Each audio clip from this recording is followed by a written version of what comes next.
Strawberry milk shake.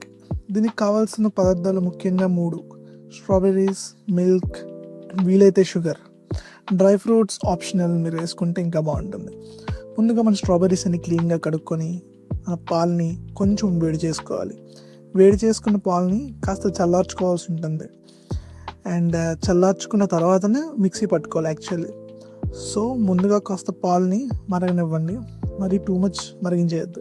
And then clean చేసుకున్న strawberries mixie జార్లో వేసుకొని, ఈ స్ట్రాబెర్రీస్ కొంచెం స్వీట్గా లేవు కాబట్టి నేను కొంచెం షుగర్ వేసుకుంటున్నాను. షుగర్ స్కిప్ చేయాలనుకుంటే it's your choice. And then కాస్త బ్లెండ్ చేసుకున్న తర్వాత స్ట్రాబెర్రీస్ భలే రెడ్డిష్ పింక్ కలర్లో తయారవుతాయి. You can see it.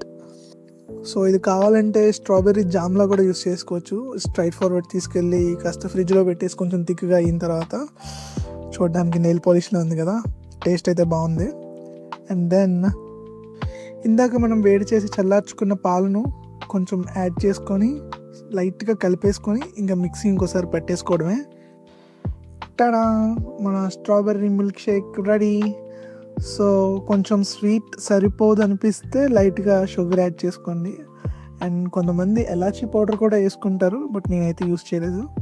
And కొంచెం బాదాం అండ్ జీడిపప్పు పీసెస్ యాడ్ చేసుకొని ఫైనల్గా జార్లో సర్వ్ చేసుకొని పైన కొంచెం డ్రై ఫ్రూట్స్ స్ప్రే చేసుకున్నాను. టేస్ట్ అయితే నెక్స్ట్ లెవెల్లో ఉంది.